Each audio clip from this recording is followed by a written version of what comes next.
యేసు రక్తమే జయం పరిచర్య. ప్రియ రక్షకుడైన యేసుక్రీస్తు నామమున ఈ ఉదయకాలమున మీ అందరికి శుభములు కలుగునుగాక. పూర్వకాలము నుండి నేను నీ కాడిని విరగగొట్టి నీ బంధకములను తెంపివేసి తిని అని దేవుడే సెలవిస్తున్నారు.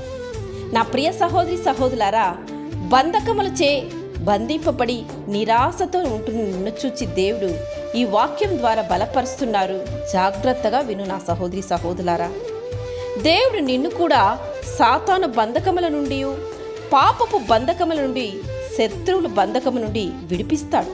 నేడు నీవు ఎటువంటి బంధకములలో ఉన్నవారైనా సరే విడిపించి తన సాక్షిగా నిలబెట్టుకునే శక్తి సామర్థ్యం దేవునికి ఉంది.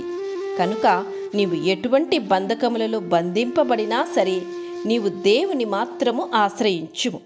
తద్వారా ఆయన అనుగ్రహించే విడుదలను పొందుకొని మరలా నీవు వెనక్కి వెళ్ళిపోకుండా దేవుని సేవ చేస్తూ దేవునికి సాక్షిగా జీవించుము. ఆయన నీ దోషములన్నింటినీ క్షమించువాడు, నీ సంకటములన్నింటినీ కుదుర్చువాడు. ఆయన అంతమే కాక బాధలో నుండి ఆయన నిన్ను తప్పించును. ఇరుకులేని విశాల స్థలమునకు ఆయన నిన్ను తోడుకొని పోవును. తన ప్రజలను శత్రువుల బారి నుండి విడిపించడానికి దేవుడు తోడై ఉండు దేవుడై ఆయన. కనుక దేని గురించి కలవర చెందుకు. దేవునికి ఉన్న అనేక లక్షణాలలో ఒక్క లక్షణం అసాధ్యమనదే లేనివాడు. మన దేవుడు అసాధ్యములను సుసాధ్యము చేయువాడు. నేడు నీ జీవితంలో అసాధ్యము అనుకునే పరిస్థితిని దేవుడు సుసాధ్యం చేయబోతున్నాడు. ఆయన చెంత అప్పగించు.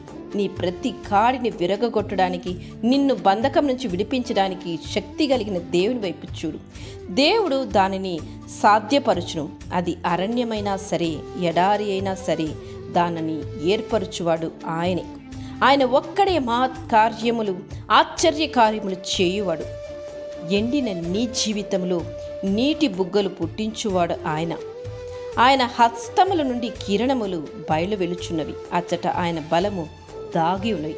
అంత బలము కలిగిన దేవుని నీవు ఆశ్రయించు. నీ ప్రతి కాడి విరగబడును, నీ ప్రతి బంధకము విడిపింపబడును. దేవుని యొక్క ఆశీర్వాదము, విడుదలతో నీవు జీవించదు. ఆమేన్. యేసు రక్తమే జయం పరిచర్యలో మీ సహోదరి. God bless you.